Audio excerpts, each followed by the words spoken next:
하나님 말씀 요한복음 3장 16절에서 21절까지입니다. 성경에서 가장 사랑받는 구절을 뽑는다면 우리가 읽은 요한복음 3장 16절이 아닐까 생각이 돼요. 저도 어렸을 때 가장 먼저 외운 말씀 중에 하나가 이 3장 16절의 말씀인데요. 루터는 이 본문을 작은 복음서라고 말해요. 복음의 메시지가 이 한 절 안에 담겨 있기 때문이에요. 우리가 어제 말씀에서 봤듯이 니고데모가 밤에 예수님을 찾아왔어요. 종교적으로, 지적으로, 정치적으로 최고의 위치에 있던 사람이었지만 영혼의 갈증을 해결하지 못해서 주님께 나와서 묻고 또 답을 듣게 되는 거죠. 물론 그가 노골적으로 질문하지 않았지만 예수님은 그 마음을 아시고 거듭남에 대해서 말씀해 주셨어요. 우리가 이 땅에 사는 동안 꼭 알아야 할 것이 무엇이 있습니까? 세상은 뭐 돈을 버는 법, 성공하는 법, 건강하게 사는 법, 이런 것들이 정말 중요하다라고 이야기하지만 우리가 꼭 알아야 할 것은 바로 하나님의 사랑이죠. 어떻게 구원받는가이죠. 어떻게 영생을 얻는가가 우리 인생에 있어서 가장 중요한 내용임을 우리는 알고 있습니다. 그러나 세상 살아가면서 여러 가지 복잡하고 또 어려움 가운데서 복음이라는 것을 생각하기보다는 세상 것들에 대해서 매몰되어 있을 때가 많은데요. 오늘 말씀을 다시 한번 우리가 기억하며 다시 한번 복음 앞에 바르게 서는 저와 여러분들 되시기를 간절히 소망합니다. 먼저 16절 말씀을 다시 보면요. 하나님이 세상을 이처럼 사랑하사 독생자를 주셨으니 이는 그를 믿는 자마다 멸망하지 않고 영생을 얻게 하려 하심이라. 이 한 절 안에 복음의 진리가 압축되어 있어요. 우리가 이 말씀을 흔히 하나님께서 구원의 길을 열어두셨으니 인간은 그저 믿기만 하면 구원을 얻는다는 식으로 이해할 때가 있었어요. 그런데 이러한 주장에는 치명적인 함정이 숨어 있어요. 구원의 주도권을 하나님께 아니라 인간이 믿는 그 믿어주는 행위에, 내가 좀 믿어줄게라는 그 행위에 두는 오류인데요. 믿음은 인간의 결단이 아니죠. 내가 믿기로 결정했기에 구원받았다고 생각하며 타인에게도 그 쉬운 믿음을 왜 선택하지 못하느냐고 반문해요. 빨리 주님을 영접하라고 막 다그치는 막 그런 거죠. 빨리 주님을 영접해라. 네 마음 가운데 더러운 것이 있기 때문에 그런 것이야. 빨리 믿어라라고 강요하고 또 그렇게 그런 모습으로 이 믿음을 우리가 생각했던 그러한 시절들이 있는데요. 이렇게 되면 믿음이 또 다른 형태의 공로나 행위가 될 수 있는 거예요. 성경이 말하는 믿음은요, 인간의 의지와는 조금 달라요. 스스로의 힘으로 믿음을 가질 수 있다는 생각 자체가 복음의 본질을 흐리는 맹점이 되는 거죠. 인간은 본래 복음의 가치를 스스로 깨닫거나 수용할 능력이 없는 존재입니다. 1장은 빛으로 오신 예수님을 세상이 알아보지 못했음을 반복해서 강조하고 있어요. 그리고 1장 12절에 영접하는 자는 인간의 혈통이나 육정이나 개인의 의지로 탄생하는 것이 아니라 하나님께로부터 난 자들만이 믿음의 반응을 보일 수 있다는 거죠. 물에 빠져 죽어가는 사람에게 헤엄쳐서 나오라고 외치는 것 의미가 없잖아요. 건져주지 않으면 아무런 의미가 없는 거죠. 근데 계속 헤엄쳐서 나오라, 왜 못 나오냐 이렇게 얘기하는 것, 영적으로 죽은 자에게 믿으라고 요구하는 것은 인간의 힘으로는 불가능한 영역이에요. 그래서 16절의 핵심은 인간의 믿음이 아니라 하나님의 작정과 실행에 있다는 것을 우리는 기억해야 돼요. 우리가 믿게 된 것은요, 우리의 선택이 탁월해서도 아니고요, 우리가 뭔가 대단해서도 아닙니다. 하나님께서 하나님의 사람으로 우리를 거듭나게 하셨기 때문임을 우리는 기억해야 하는 것이죠. 여러분, 구원의 시작은 하나님이죠. 우리가 하나님을 찾은 것이 아니라 하나님께서 우리를 찾아오신 거예요. 하나님이 먼저 우리를 사랑하신 거예요. 죄인 되었을 때, 아직 죄인 되었을 때 주님이 찾아오신 거죠. 다른 모든 종교는 인간이 노력해서 신의 영역, 어떤 구원이라는 영역에 도달한다고 가르치지만 우리가 믿는 하나님은 하나님께서 인간에게 내려오신 것이죠. 은혜라고밖에 우리가 설명할 수 없습니다. 하나님께서 사랑하신 대상이 무엇이냐? 바로 세상이죠. 세상은 하나님께서 창조하신 것입니다. 그러나 타락하였고 죄 가운데 거하게 되었죠. 아담의 죄로 말미암아. 중요한 것은 하나님께서 죄인인 우리를 사랑하셨다는 것에 있어요. 이 사랑의 정도는 이처럼이라는 단어가 있죠. 이 3장 16절에 가장 중요한 단어가 이처럼이라는 단어인데요. 이 헬라어 후토스는 두 가지 의미가 있어요. 매우 많이, 몹시라는 뜻이죠. 하나님이 우리를 사랑하는 정도가 이만큼 많이, 몹시 크다는 그런 의미이죠. 그리고 이와 같은 방식으로라는 뜻도 있어요. 인자가 들리는 방식, 즉 십자가의 방식으로 자기 아들을 내어주기까지 희생하는 그 사랑의 방식으로 하나님이 우리를 사랑하셨다. 이처럼이라는 단어 안에 엄청나게 크다는 그 사랑의 깊이와 그리고 사랑의 방식이 담겨 있는 거예요. 예수님을 십자가에 내어주기까지 우리를 사랑하여 주셨다. 하나님께서 가장 귀한 것을 주셨다는 의미입니다. 하나님께서 독생자 예수 그리스도를 주신 목적은 명확하죠. 먼저는 멸망치 않게 하려고, 우리를 멸망하지 않게 하려고 우리를 구원하셨고, 더 큰 의미는 우리로 하여금 영생을 얻게 하려고 우리 주님이 십자가에 달려 죽으신 것이죠. 그래서 그를 믿는 자마다, 이것은 초청입니다. 누구든지 예수님을 믿기만 하면 구원을 받게 된다는 것이고요. 여기서 영생은 단순히 영원히 사는 것이 아니라 요한복음에 따르면 하나님을 아는 것이 바로 영생이라고 우리에게 말씀하고 있습니다. 계속해서 17절을 보면요, 하나님이 그 아들을 세상에 보내신 것은 세상을 심판하려 하심이 아니요 그로 말미암아 세상이 구원을 받게 하려 하심이라. 하나님이 예수님을 보내신 가장 큰 목적은요, 심판이 아니라 구원이라는 거예요. 예수 그리스도는 하나님의 아들로서 이 땅에 보냄받은 자이죠. 보낸 자와 동등한 권위를 가진 전권 대사입니다. 하나님의 사랑이 그분의 공의보다, 정의보다 훨씬 더 강력하게 역사해요. 이것을 조금 어려운 말로 비대칭적 사랑이라고 얘기해요. 하나님의 공의대로라면요, 사실 저와 여러분들은 당장에 멸망받아 마땅한 존재죠. 그러나 하나님의 사랑이 더 크기 때문에 구원의 길을 열어주신 거예요. 하나님의 지치지 않는 사랑이, 죽음보다 강한 사랑이 죄인을 심판이 아닌 생명으로 인도한다. 이것을 말하고 있는 거죠. 그러나 우리가 주의할 것이 있어요. 하나님께서 구원을 목적으로 예수님을 보냈다고 하셔서 심판이 없는 것은 아니에요. 18절 말씀인데요, 그를 믿는 자는 심판을 받지 아니하는 것이요 믿지 아니하는 자는 하나님의 독생자의 이름을 믿지 아니하므로 벌써 심판을 받은 것이니라. 18절을 읽으면 두 그룹으로 나뉘는 것을 보게 돼요. 믿는 자와 믿지 않는 자. 먼저 예수님을 믿는 자는요, 심판을 받지 않아요. 왜 심판을 받지 않을까요? 예수님께서 우리의 심판을 다 대신하셨기 때문이에요. 그가 먼저 우리의 모든 죄를 맡아 감당하시고 십자가에 달려 죽으셨기 때문에 우리는 더 이상 정죄함이 없는 거죠.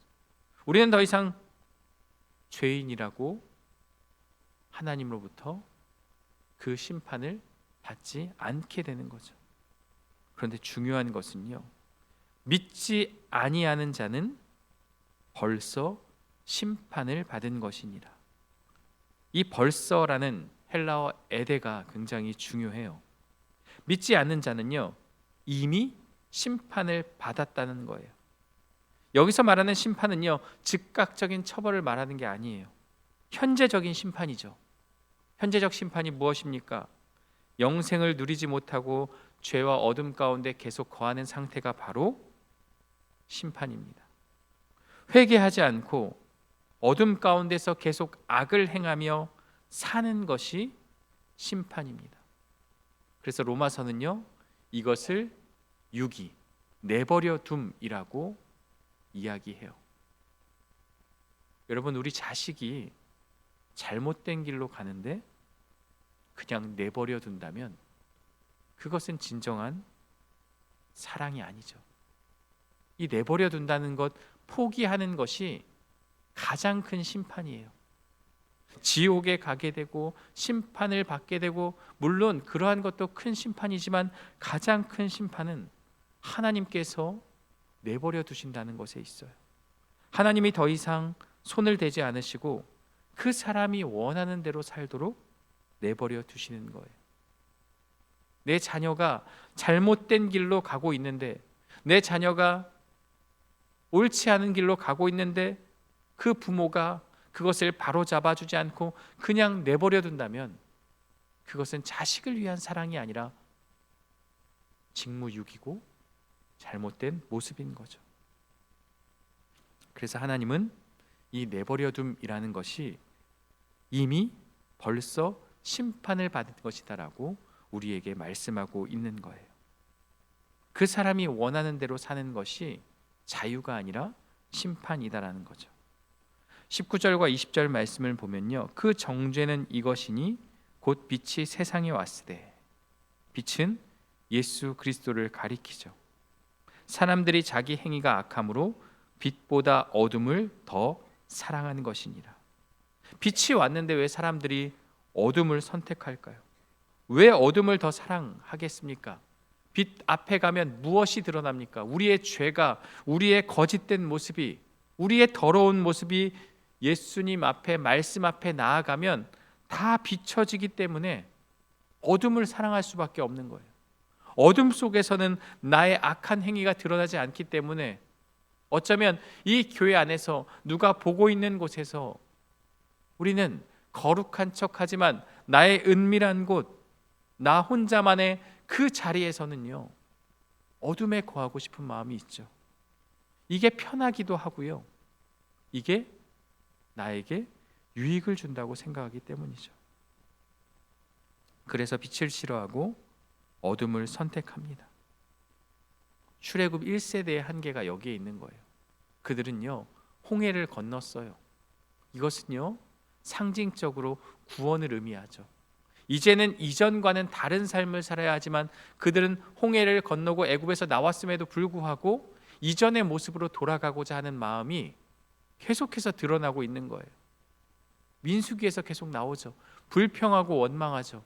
우리가 이전에 잘 살았는데 왜 우리를 힘들게 하느냐. 새롭게 구원받아서 그것이 하나님의 은혜인 줄도 모르고 그들은 여전히 과거의 모습으로 돌아가고자 했던 거죠. 오늘날도 마찬가지입니다. 많은 사람들이 교회에 나오지만 진정으로 변화되기를 원하지는 않아요.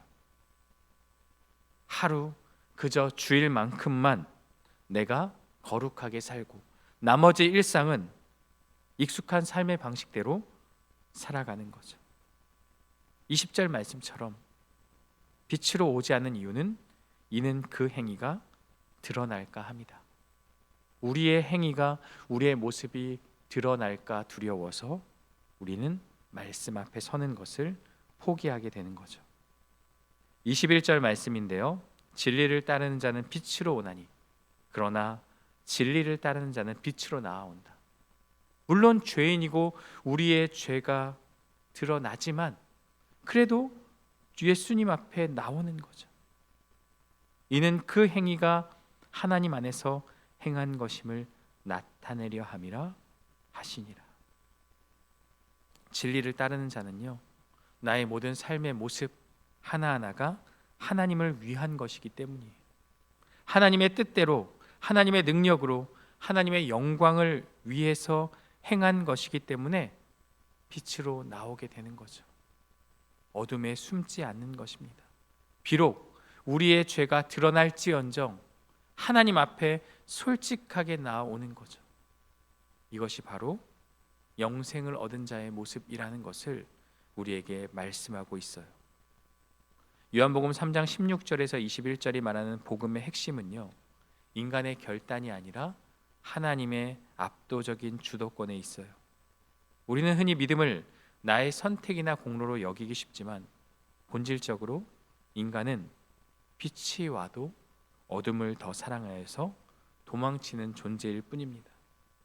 우리가 오늘 주님을 고백하게 된 것은 나의 의지가 강해서가 아니라 도망치던 우리를 하나님의 사랑이 강권적으로 붙드시고 우리 마음의 문을 열어주셨기 때문입니다.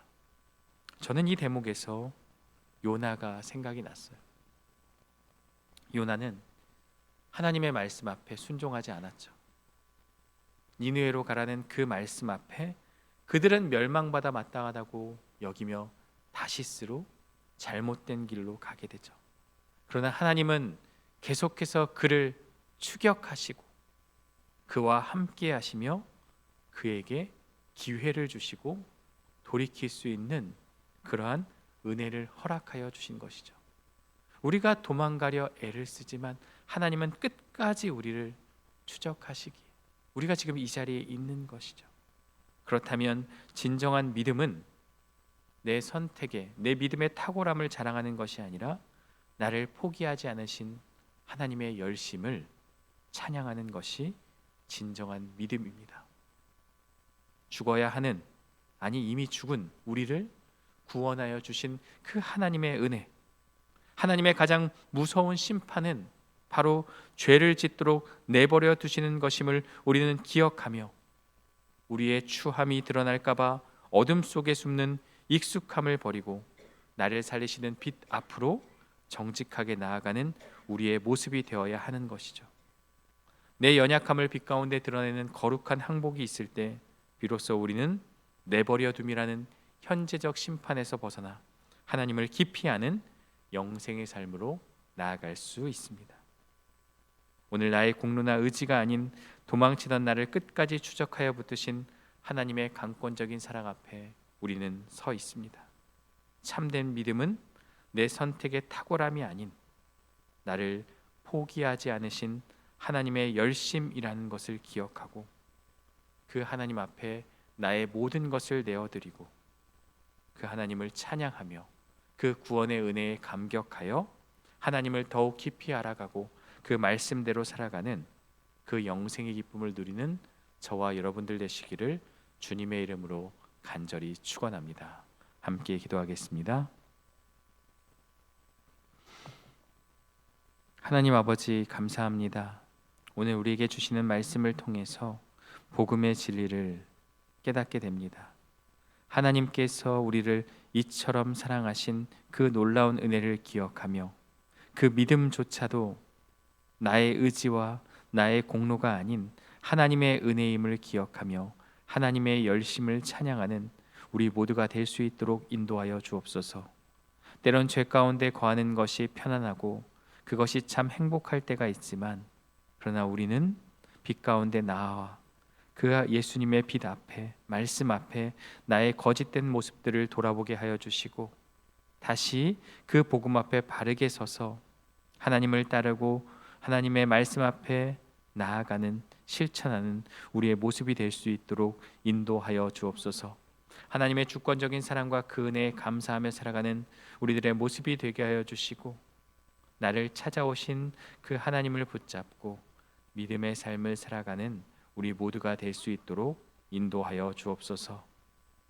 특별히 교회 안에 많은 환우들이 있습니다.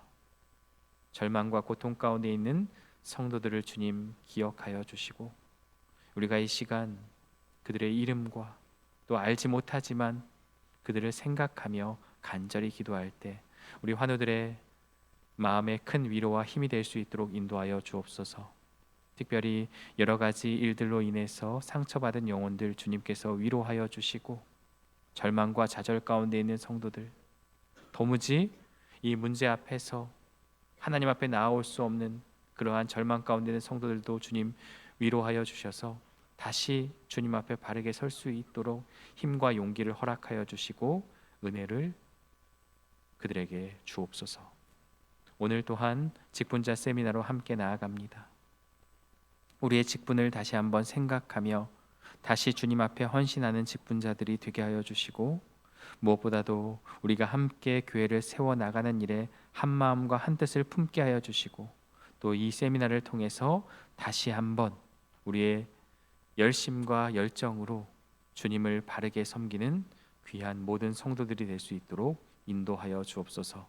오늘 하루의 삶도 주님께 온전히 맡겨드리며 예수 그리스도의 이름으로 기도드리옵나이다. 아멘.